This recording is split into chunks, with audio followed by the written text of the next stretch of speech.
Here's a look at the stories making news at this hour. I'm Erin Kennedy. Sears announces it will close dozens of stores as part of its cost-cutting campaign. Dorothy Tucker has that story.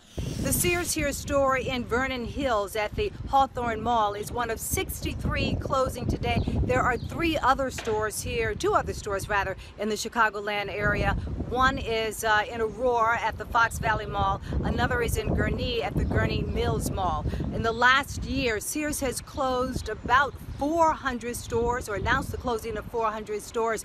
Company officials say that it's all about economics. They are looking at stores like this one that they deem to be unprofitable. Of course, when you talk to customers here, those who live in the neighborhood, they are very disappointed to see this Sears and other Sears in their reign. A rare map of Chicago's gangland from the 1930s could be yours, but it will come at a price. Vince Girasoli has that story. Hi everybody, it's CBS 2's Vince Girasoli, and I am at the Newberry Library here in Chicago, where they have an original copy of a map that is coming up for sale in England, and it's of the city of Chicago, and it's expected to bring in maybe 20,000 pounds. But the reason it's interesting is because it depicts Chicago. Here's the Newberry's copy of it. It depicts Chicago in gangland times, late 20s, early 30s. There's an awful lot of whimsy that's associated with this map. It kind of sort of makes light of the gang situations here in Chicago that existed at that time. Of course, Al Capone was an international figure. He's featured prominently on the map, and it's thought that this map was intended to be a promotion for a tour of the city of Chicago, like a gang tour of the city of Chicago. Well, we've got those today here in the city of Chicago, but we're so far away from the actual violence of that period. But this would have been in that time, telling you places to go where gangsters were up and running and where dozens of people had been shot to death.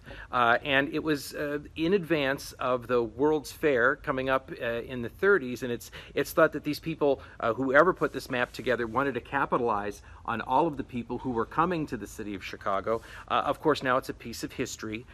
You can see it if you come to the Newberry Library, and if you want to participate in the auction that is taking place online, you can find links that'll take you to the information about the actual auction. But remember, 20,000 pounds for a piece of Americana at auction coming up. And now meteorologist Mary Kay Kliest has your forecast. After such a hot day, we are looking for a cool front to pass over the area in the morning on Friday, taking temperatures more on the mild side for the weekend. We're going from the 90s to the 70s over the next few days. Right now it's 90 in Ottawa, Gary, Valparaiso is 91. It's even 86 degrees at Chicago's lakefront because of the wind flow is out of the west and southwest, so we're not seeing any kind of lake breeze, even though the water temperature is at a cool 63 degrees.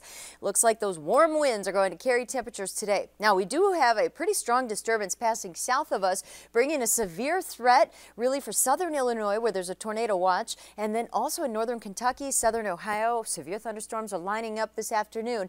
Ahead of it to the north, that's where we're seeing some pop-up shower and thunderstorm activity this afternoon. It's all going to taper off, though, by the time the sun goes down, but a couple of downpours and a few flashes of lightning as we go through the late afternoon hours. Kind of quiet tonight, though. The front passes by the morning, so that takes temperatures tomorrow only in the 70s.